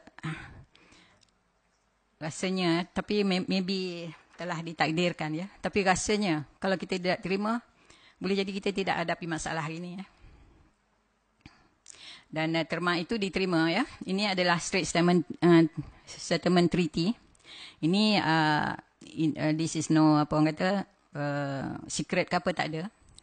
Kita boleh cari juga di dalam tu. Tapi apa yang kita tak tahu adalah apa yang ditulis oleh Barbara Jones ya. Di mana dia menulis ya. Dia ni seorang British. Dia menulis macam mana kita dianiaya oleh pihak British semenjak Straits Settlement hinggalah sampai hari kemerdekaan tu. Ya. Kalau kita tengok tajuk dia tu macam dia kata apa? Melayu di bawah hukuman mati. Pasal apa dia tulis itu adalah kerana permintaan-permintaan ya. Kalau saya nak nak satu-satukan banyak. Permintaan-permintaan yang tidak masuk akal. Ya. Antara permintaan dia itulah dia Jusola itu. Di mana 1 juta kewarganegaraan instan ya. Instan. Dan kalau siapa yang baru sampai pun dapat ya. Tapi hari ini dipertikaikan kenapa pula kita ambil orang Indonesia datang. Padahal Indonesia tu orang Melayu. Kira saudara mara juga balik kampung ya. Jadi these are some of the things yang ada itu. Kalau nak ini lambat kita habiskan. Saya nak pergi ke sini apa yang berlaku ya di sebalik kemerdekaan tu. Kita tidak pernah bersetuju dalam banyak perkara.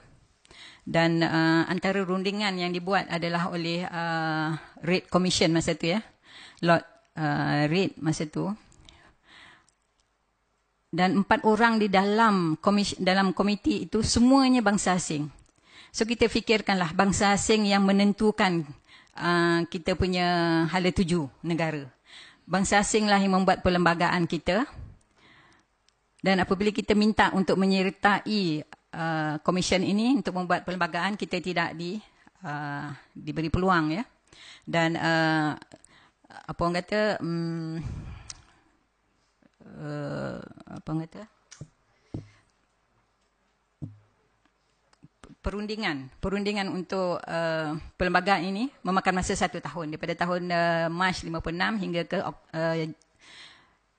Februari 57, 1 tahun ya. Dalam 1 tahun tu dia mengadakan 118 kali apa orang kata meeting, dan 131 memorandum ni antaranya yang saya sebut tadi daripada Tun Mahathir dan daripada Kolej Tanjung Malim dan banyak lagi Persatuan Orang Melayu, dan juga daripada Persatuan Cina, daripada Parti Perikatan, dan juga daripada Raja-Raja Melayu ya.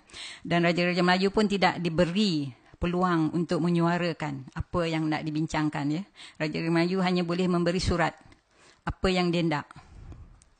Ya, jadi apabila dah siap ni pada tahun Februari 57, dia duduklah untuk berbincang, dan mengikut Barbara Jones ni, perbincangan tu amat singkat sekali ya. Kita tidak dapat meneliti atau memperbetulkan banyak di antara apa orang kata dalam perlembagaan itu ya. Jadi kita terpaksa terima ya 1 juta anugerah Jus Solai, kerakyatan, bahasa mereka, sekolah dia, agama, dan aktif dalam politik. Itu antara yang kita terpaksa accommodate ya, apa yang ditulis dalam perlembagaan. Jadi ini yang kita panggil quid pro quo ya. Maknanya perjanjian daripada mereka, pertukaran di antara apa yang kita beri dan apa yang mereka dapat ya. Something given for something in return ya. So ini dipanggil quid pro quo. Di sini kita banyak kehilangan hak ya, terutama sekali dalam segi hari ini kita lihat politik lah ya. Ini pembentukan Parti Komunis Melaya 1926 yang dibentuk di mula sekali ya, perjumpaan mereka yang pertama adalah di Bahau 1926. Orang yang pertama menubuhkan Parti Komunis Melaya di Melaya adalah orang Vietnam, Dai Viet ya. Nama dia Ho Chi Minh. Pernah dengar? Kita ingat orang Cina kat sini, rupanya orang Vietnam. Ya. Ho Chi Minh yang datang ke Bahau, nama dia Nguyen Ai Quoc, Ho Chi Minh ya. Dia datang ke Vietnam, di Bahau, dia kumpul-kumpulkan orang. Tapi apa yang ditulis dalam sejarah perjumpaan itu adalah pada tahun 1930. Sebenarnya 1926 ya. Dan lepas tu baru dibesarkan pertubuhan itu, dan dibiayai oleh British. Direstui oleh British. Kita tengok permainan British. Ya, dan mereka ini membuat latihan-latihan di Singapura, dan apabila Jepun datang menjajah, kononnya mereka lah yang mempertahankan negara Semenanjung Tanah Melayu pada masa itu ya. Tapi sebenarnya orang Melayu yang betul-betul berperang. Tapi sebenarnya kita tak berperang pun dengan Jepun. Orang Jepun tak bantai pun orang Melayu sebenarnya. Orang Melayu menjajah Semenanjung Tanah Melayu untuk menunjukkan untuk menghalang British dan Amerika untuk menjajah kita. Kalau nak diikutkan, orang Jepun tak banyak pun bunuh orang Melayu. Saya ingat lagi ibu saya cakap, orang Jepun masa di kawasan kampung saya di Negeri Sembilan ya. Jepun ni datang minta beras je. Minta beras je, tak kacau langsung. Dia hanya attack China je. Jadi apabila Amerika bom Hiroshima 1945 kan? 1945. So Jepun angkat tanganlah, menyerahkanlah. Tapi apa yang ditinggalkan kepada orang Melayu adalah bertimbun-timbun ya, bergunung-gunung basikal. Dengan basikal tu orang Melayu dapat berniaga. Masa dulu orang Melayu tak ada kenderaan, pakai kereta lembu. Jadi dengan basikal yang ada belakang tu ada gerabak tu, yang besar tu kan. Orang Melayu dulu adalah penoreh getah. Sebelum British datang, orang Melayu dah noreh getah dah. Dalam hutan kita memang dah ada getah. Bukan dibawa daripada Brazil pun.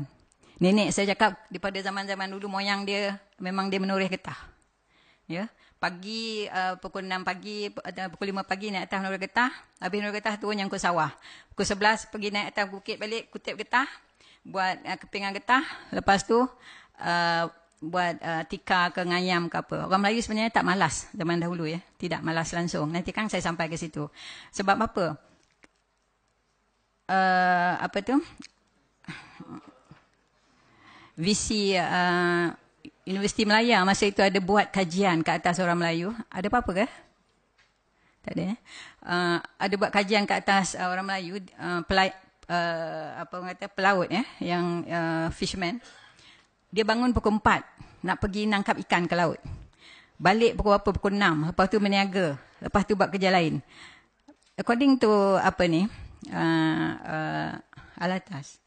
Melayu ni bukanlah pemalas. Kerja keras. Tapi sebabnya kita punya kudrat banyak itu dan selalunya money makes money. Oleh kerana kita bekerja di apa ni, di bidang-bidang yang tidak menghasilkan duit yang banyak. Jadi kita remain ke tahap itu saja. Sebabnya pada masa itu British tidak benarkan orang Melayu ke pekan. Ya, tidak benarkan ke sekolah. Kita 1929 baru sekolah betul-betul. Itu pun sampai jam 4. Kalau siapa yang ada masih ingat SMC1, SMC2 masa tu ya, itu adalah tahun selepas 1929. Sebelum tu kita tidak benarkan ke sekolah. Nanti sampai ke situ ya. Ini Parti Komunis Melaya. Ya. Jadi apabila Parti Komunis Melaya tadi dibubarkan, saya bercakap pasal Singapura semua tadi. Apabila dibubarkan kita lihat ya. Ini Parti Komunis Melaya, ini MCA.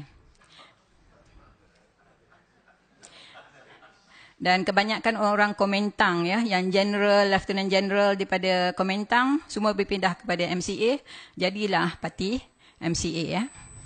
Itulah sejarahnya. Dan ini sebenarnya sejarah tidak rahsia lah ya. Tapi banyak orang tak tahu. Jadi saya utarakanlah sikit lebih kurang. Jadi Tan Cheng Lock ni ya. Tan Cheng Lock ni dia menubuhkan parti anti Jepun ya, MPAJA ni.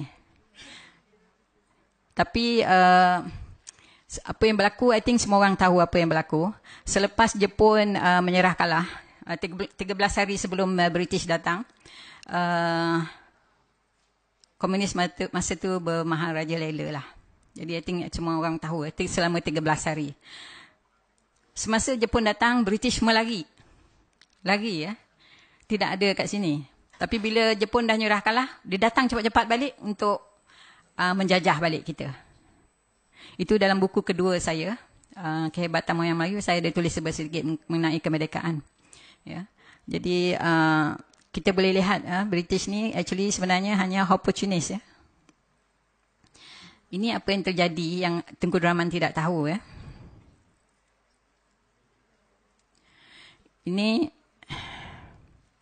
kalau kita lihat di sini nombor approval untuk nak, pasal dulu ini adalah classified artifact. Classified maknanya tidak boleh dituntun oleh ramai, bermakna rahsia ya. Selepas banyak tahun merdeka, 50 tahun merdeka, banyak artifak-artifak yang classified declassified. Maknanya tidak lagi menjadi rahsia, ia become menjadi public domain, di mana kita boleh ambil gambar, kita boleh beli dan kita boleh cetak atau buat cerita daripadanya ya. Ini adalah antara satu yang kami dapat, di mana kalau kita lihat ya di situ jumlah migran yang datang ya.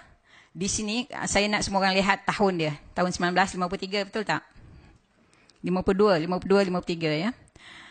British membelanjakan lebih kurang 100 juta masa itu, kalau kita bandingkan dengan duit hari ini 1 bilion ya. Untuk membuat infrastruktur kepada bangsa asing. Sekolah, hospital, jalan raya, lampu, everything. Walhal di kampung, kita tak ada elektrik, kita tak ada sekolah, kita tak ada everything. Padahal duit yang kat sini semua duit kita ya. Duit hasil masuk Semenanjung Tanah Melayu.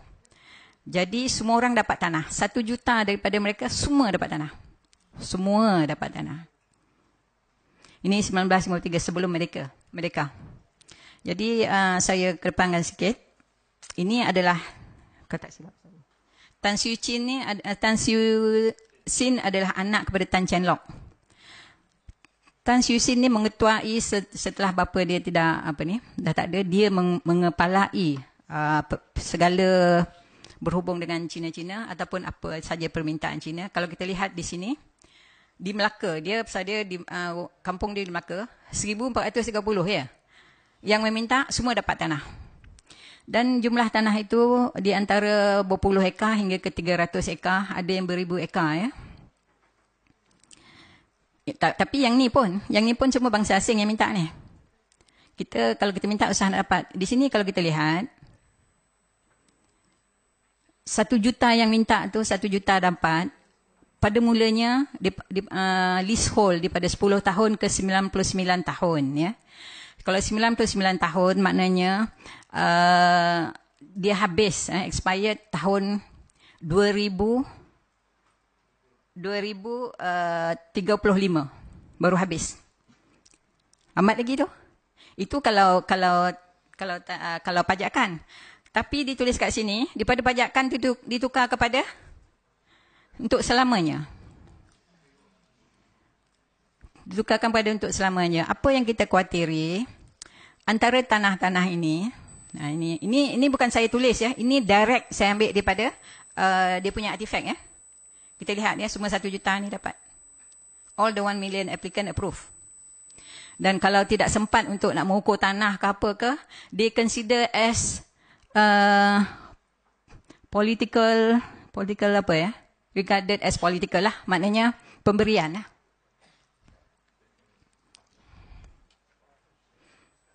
Datuk ada hal. Jadi kalau kita lihat kat sini ya, kita banyak kerugian tanah ya. Pada zaman ini, orang Melayu tak ada tanah. Orang dia dah ada tanah. You just imagine, hari itu masa kita orang buat seminar di Putrajaya, diresmikan oleh Sultan Nazrin, Sultan Perak ya. Dan simposium itu mengenai tanah rizab Melayu. Terpanjat tengok, terpanjat dengar ya. Dan saya ada juga membuat kajian ke atas tanah rizab Melayu. Kini kalau kita agak khawatir, 60% equity tanah bukan lagi di tangan kita. Walhal di dalam perlembagaan 50% daripada tanah di Semenanjung tidak boleh diusik kerana itu adalah tanah rizab Melayu. Tak boleh usik langsung walaupun dibangunkan, hasil daripada pembangunan itu diberi balik, mesti diberi balik 100% secara total kepada orang Melayu. Tapi apa yang terjadi bila dibangunkan rumah murah ke apa ke, dibagi kepada sama rata lah bangsa dengan bangsa asing. Daripada situ kita kehilangan banyak ya, banyak tanah-tanah rizab Melayu. Di Kuala Lumpur ini baki tanah rizab Melayu hanya 1%. Satu saja. Penang 0 hari ini. Di lain-lain negeri, kerajaan negeri cuba tambah-tambah sikit. Tapi apa lagi yang saya amat khawatir, yang saya bangkit-bangkitkan, selalu saya buat bising di dalam semua ceramah saya adalah kerana tanah yang diganti itu bukanlah tanah setaraf. Ya? Bukan sama sifat dan nilainya dengan tanah yang kita hilang. Fikirkanlah ya, saya pernah menulis pada kerajaan tanah TUDM itu the last of the tanah Melayu. Last tanah TUDM. Itu pun nak bagi kat orang. Habis dah. Di dalam tanah rizab Melayu, kita telah, bukan kita, orang dahulu, moyang kita, tulis 4,800 hektar, bukan ekar, hektar. Tanah di Gombak itu adalah tanah rizab Melayu. Hari ini tengok berapa yang tinggal. Saya beritahu ni supaya orang-orang muda ataupun orang lapisan ya, apabila memerintah nanti, tolong ambil perhatian tentang ni ya, tentang tanah rizab Melayu ya. Macam mana cara kita nak ambil balik ya? Kalau kita jumlahkan anggaran semua negeri tanah rizab Melayu hari ini, yang paling baik adalah Kelantan ya. Kelantan dan Terengganu tidak diusik tanah rizab Melayu, malah ditambah sikit, ditambah lagi. Tapi di negeri-negeri lain ada yang tinggal 9%, ada yang tinggal 10%, ada yang tinggal 12%, ada yang tinggal 30%. Ya, amat menyedihkan. Ini adalah saya nak bagi contoh saja ya. Ini di mana ni? Di Perak ya. Kita lihat ini siapa yang dapat tanah. Ini bangsa apa? Ini bangsa apa? Ini kegunaan tanah. Kegunaan tanah ya. Yang ni sama juga. Yang ni bangsa apa? Cuba lihat. Ini bangsa Melayu dan bangsa India. Sama juga. Sepatutnya ada 3 gambar. Semua keadaan serupa ya. Ni Melayu tak ada langsung. Tapi yang saya sedih ya. Tanah yang diberi kepada Melayu hanya dibenarkan menanam padi. Dan tanah-tanah ini hanya di kampung.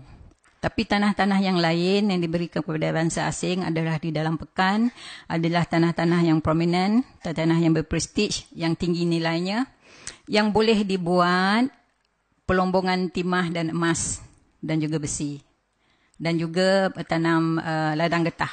Tapi kita tidak dibenarkan. Tanah yang diberikan kepada orang Melayu tidak dibenarkan mendatangkan hasil. Ya. Tidak diboleh buat komersial. Ini adalah 4 orang bangsa asing. Ya. Salah seorang ni bukan orang sini pun. Ya. Ini jumlah tanah dia pada tahun 1926. Melebihi semua rakyat di Kelantan dan Terengganu. Jumlah tanah dia. Sedih tak? Jadi tadi bila saya suruh tengok tahun yang British menolong bangsa asing, ini tahun dia sama tak? Pada tahun ini, orang Melayu minta sedekah dengan MCA sebanyak 500,000. Tadi, British membelanjakan lebih kurang 100 juta ya, pada bangsa asing, buat infrastruktur, everything. Tanah. Yang ni kita dapat berapa? Kita meminjam. Yang ini dia tulis itu apa? Secret. Tapi saya dapat. Ya. Surat ni secret. Tengok siapa dalam ni. Guru Rahman ada, Sadun Jubi ada, semua ada kat sini. Saya bila baca ni saya nak menangis. Malu. Menangis sebab malu. Pada tahun yang sama orang lain kaya raya, pada tahun ni kita miskin, papa ke dana. Minta sedekah. Untuk apa masa itu kita minta sedekah? Untuk nak meniaga nasi lemak. Mereka dah buat lumbung bijih semua. Kita kehilangan lumbung bijih dan lumbung emas sebanyak 500 semasa Minggin ya. Kod Minggin di mana ini apa Cina cakap. Dia kata jangan komplain kalau kita tak dapat. Dia kata British yang buat. Ini dia sendiri tulis. Betul? Anyway, dalam kod Minggin tu ya, British cakap kalau dalam masa 2 tahun orang Melayu tidak mengerjakan lumbung-lumbung timah dan emas ni, mereka akan tarik balik. Suka hati je dia nak ambil balik. Padahal tanah tu tanah moyang aslian Melayu. Ada 500. Ya. Tapi apabila kita dapat hasil daripada pelombongan itu, British dan China tidak mahu membeli hasil kita. Dan kita pula tak boleh menjual keluar. Sebab kita tak ada kenderaan. Ingat tak tadi masa saya cerita macam mana kapal kita dibakar di laut? Habis dibakar. Sehingga kita punya tempat-tempat bina kapal pun dah dirosakkan. Jadi kita terpaksa menjual kepada kartel. Sebabnya pada itu British dan China dah buat kartel. Ya. Dia buat lumbung dia sendiri. Dia buka 350 lumbung sendiri. Jadi apabila itu berlaku, orang Melayu terpaksa memajakkan lumbung mereka sebab tak boleh nak jual hasil daripada pelombongan. Jadi terpaksa pajakkan kepada bangsa asing. Apabila dah pajakkan, lama-kelamaan jadi dia punya. Kalau kita ingat peperangan Haisan dengan Dinsin dengan peperangan di Lukut, di Rasah, di Larut, di Penang. Semuanya merebutkan tanah asli orang Melayu, tanah asli Lombong. Jadi kita miskin Papua Kelana hari ni pun sebab itu je. Kerajaan selama merintah, saya ni kan dah jadi cakap politik lah pula. Selama kita memerintah, adakah kita buat apa-apa pembetulan? Kita ada peluang. Kita buka lah balik kita punya Lombong, Tan Sri Abu Shah. Dia masa tu boleh cakap dengan kerajaan. Kan kita tak ada. Kita ni orang marahin. Sebabnya, kita banyak peluang. Kalau betul kerajaan nak tolong balik orang Melayu pada masa selama 50 tahun yang ni, kita boleh buka balik kita punya lombong-lombong menjadi timah dan emas. Hingga ke hari ni, timah dan emas semua diterokai oleh bangsa asing. Tak ada seorang Melayu pun yang menerokai itu. Padahal nak buat senang je. Tanah tu semua tanah-tanah Melayu. Kat Kelantan, Terengganu sampai ke Mersing. Ada ya, itu. Dah ada map pun tadi saya tunjuk. Kalau buat masa itu, saya rasa orang Melayu tidaklah terhimpit semacam hari ini ya. Dan kalau kita lihat pula sekarang ni banyak sangat apa orang kata pemberian kepada bangsa asing melanggar apa orang kata perlembagaan. Padahal dah ada quid pro quo just now. Perjanjian yang dia telah dimeterai. Dia yang buat, bukan kita yang buat. Dia yang usulkan, bukan kita yang usulkan. Sekarang dia pula yang mempertikaikan. Ini masalah besar ya. Dan kenapa kerajaan tidak bersuara? Termasuk juga semasa Kula buat kes. Kita ni pendatang. Adakah kerajaan bersuara? Sebab mereka tak tahu. Tak tahu sejarah. Jadi ini apa yang British tulis, kenapa dia takut pada China. Ini adalah di dalam one of the artifact. Sebab masa tu China mighty, paling kuat, negara yang paling kuat masa tu. Dan lagi satu saya terlepas tu tadi, tanah-tanah ni, macam mana China jadi kaya ya? Sebenarnya semua daripada tanah. Tanah yang mereka perolehi melalui konsesi dan melalui apa orang kata di atas dulang emas, saya sebut di atas dulang emas, pemberian atas dulang emas dicagarkan kepada bank. Masa itu bank OCBC sama Hong Kong Bank. Daripada cagaran itu dapat duit buat duit. Kalau nak tahu duit buat duit, money makes money. Instant millionaire pun ada selepas dia cagarkan tanah tu. Jadi dari situlah mereka menjadi kaya raya dan boleh buat macam-macam perniagaan besar-besar. Jadi bukanlah maknanya mereka bekerja keras sangat.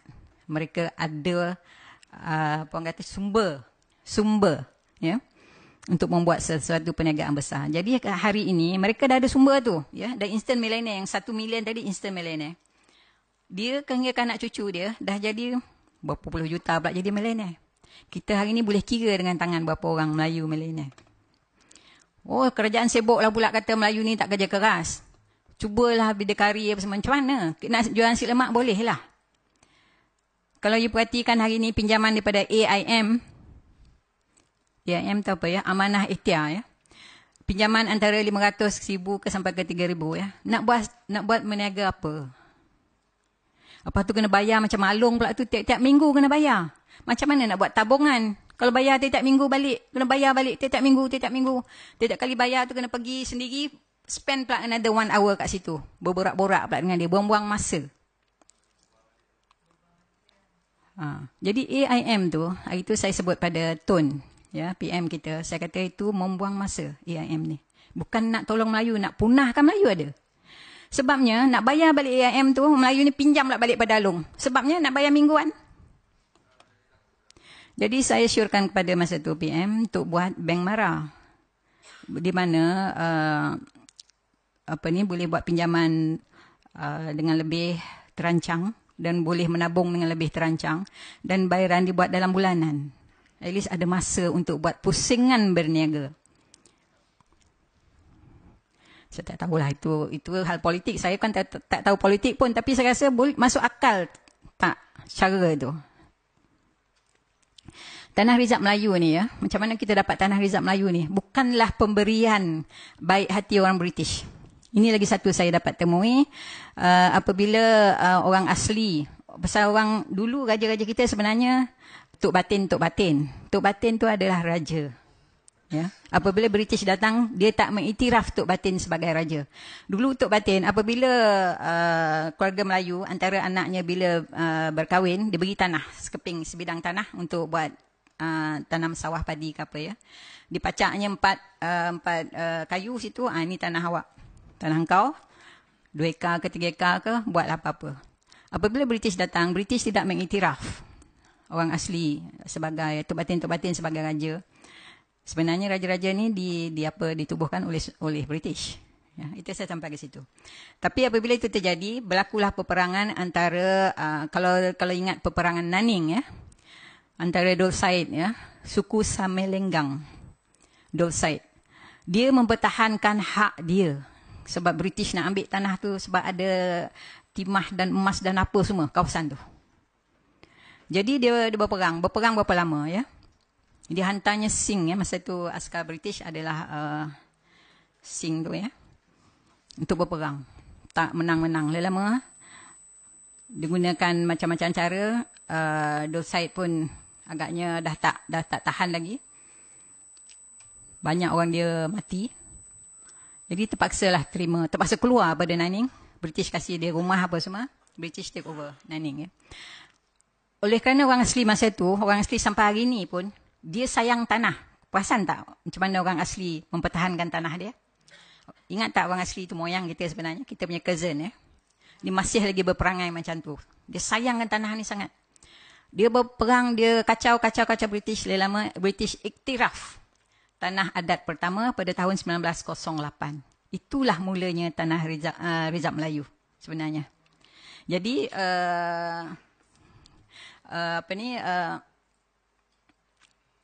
tanah adat diiktiraf dan lepas tu banyaklah tanah adat ya dah di identify.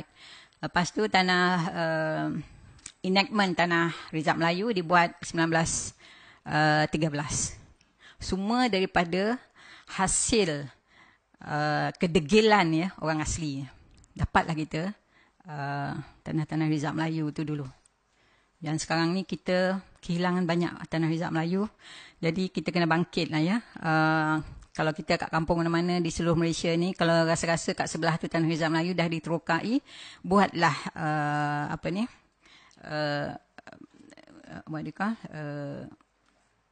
bantahan di pejabat tanah negeri ya.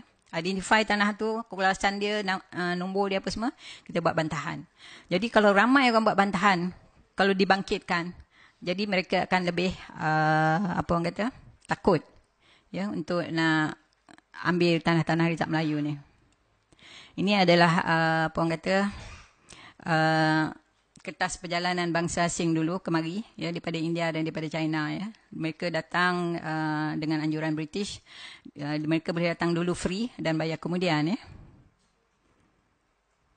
Ini adalah lagi satu surat kepada Tun Razak daripada Tun Sufyan pada tahun 53. Dia menulis kepada Tun Razak mengatakan, dia kata saya amat khawatir kerana bilangan pendatang melebihi penduduk asli Melayu.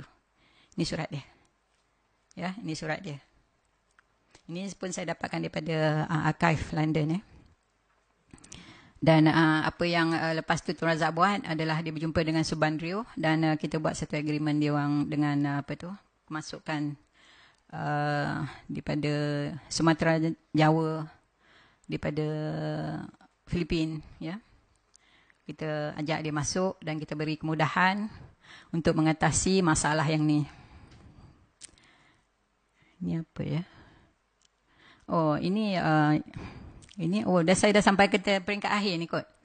Di mana sebenarnya kita orang Melayu, kita kepandaian kita, kepakaran kita bukan setakat alam maritim ataupun perkapalan, seni bina. Kita boleh buat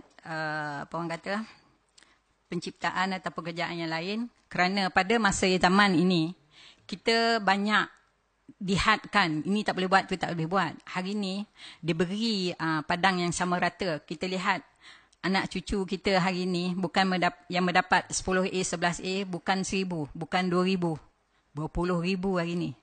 Ya, berpuluh ribu. Maknanya Melayu tu bukanlah malas. Rajin belajar, rajin berusaha. Ya. Kita tengok sekarang dah ramai orang Melayu berniaga, tinggal lagi sebab modal tu kecil. Jadi dia punya hasil pun kecil. Jadi untuk menandingi bangsa asing agak susah. Untuk menyaingi bangsa asing pun agak susah. Tapi kalau dengan orang kata pertolongan kerajaan, kalau kerajaan sedar atas kesilapan mereka juga yang kita berada di tahap ini, kalau mereka boleh menolong seperti yang saya sebut tadi, buat suatu apa orang kata perniagaan yang lebih besar untuk orang Melayu ini, bukan setakat jual keropok, tapi kita cuba pergi ke tahap yang lebih tinggi seperti kita buka kilang besi, kilang emas, ni pelumbungan besi, pelumbungan emas, kilang apa orang kata simen, ya, buat batu bata ataupun buat bingkai tingkap. Itu hasil dia lebih baik, ya, ataupun lebih besar daripada jual keropok hari ini, ya.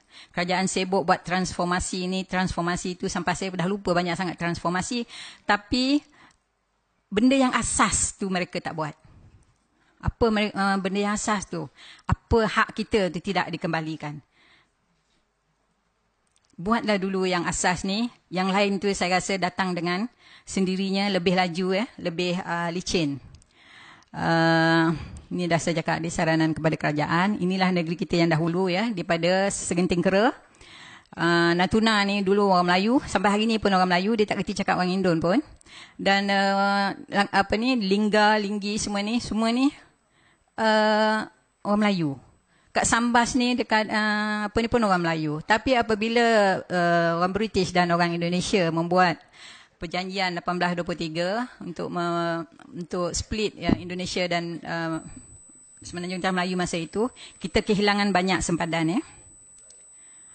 Saya harap saya tidak mengecewakan.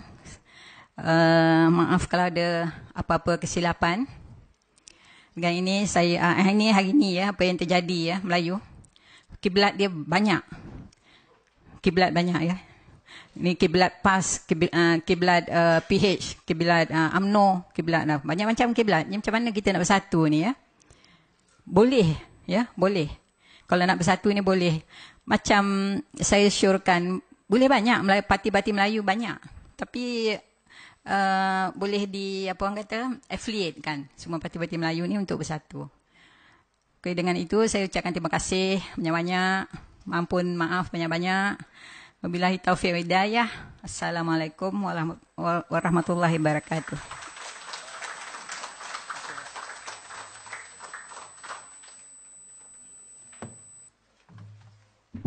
Subhanallah.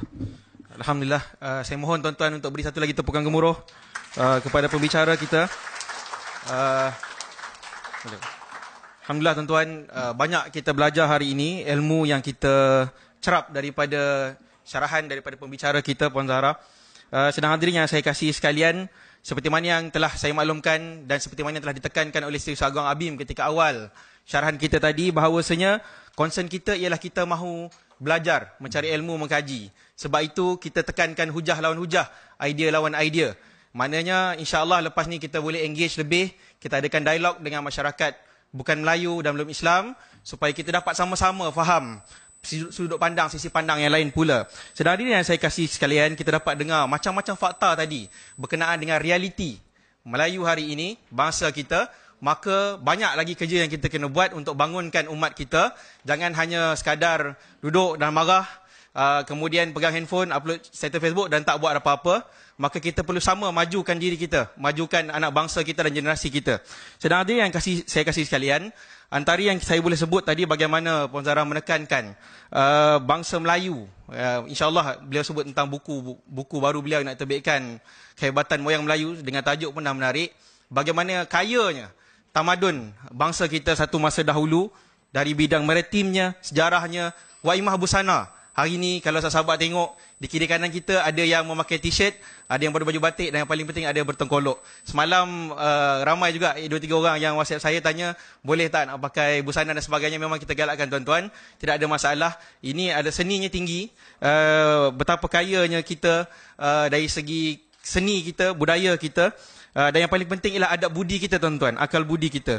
Saya mohon maaf kerana keterbatasan masa tidak ada sesi Q&A. Saya faham semua ramai nak bertanya, tapi kerana kekangan masa, dan saya juga mohon maaf kepada sesiapa yang tidak dapat duduk dan kerana keterbatasan tempat. InsyaAllah doakan kita boleh anjur satu lagi forum di tempat yang lebih besar insyaAllah. Kalau boleh di Istag juga di Dewan Main Hall insyaAllah, Dewan Utama, untuk kita sama-sama dengarkan lagi pandangan tentang ketamadunan ini insyaAllah tuan-tuan.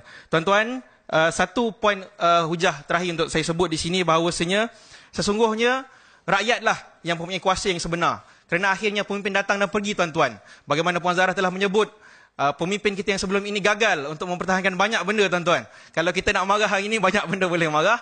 Tapi akhirnya yang menentukan ialah kita sendiri. Kitalah sebenarnya yang boleh merubah dan kita yang sebenarnya boleh memperbaiki keadaan yang sedia ada. Jadi janganlah kita hanya duduk dan bercakap atau berretorika, sebaliknya kita usaha untuk membangunkan umat. Saya teringat kepada satu syair yang ditulis oleh Prof. Amka. Antaranya sangat penting dalam buku Pemikiran dan Perjuangan Hamka terbitan Abim Press, penyitingnya Profesor Muhammad Sidin Ahmad Ishaq, disebut dengan jelas di sini bahawasanya malang mujur nasibnya bangsa, turun dan naik silih berganti, terhenyak lemah naik perkasa, tergantung atas usaha sendiri. Riwayat lama tutuplah sudah, sekarang buka lembaran baru, baik hentikan termenung gundah, apa guna lama terharu. Bangunlah kekasihku umat Melayu, belahan asal satu turunan, bercampur darah dari dahulu, persamaan nasib jadi kenangan. Rangkap terakhir tuan-tuan, semangat yang lemah buanglah jauh, jiwa yang kecil segera besarkan, yakin percaya iman pun teguh, zaman hadapan penuh harapan. Saya sudahi dengan tasbih kifarah dan suratul as. Saya mohon tuan-tuan untuk beri satu lagi tepukan kepada pembicara kita. Terima kasih yang tidak terhingga kepada Istag, kepada UIAM, kerana sudi mengadakan kerjasama sinergi bersama ABIM. Saya jemput wakil daripada ABIM, yang ini Presiden sendiri, Saudara Muhammad Raimi Abdul Rahim. Kemudian kita jemput wakil daripada Istag. Saya jemput Saudara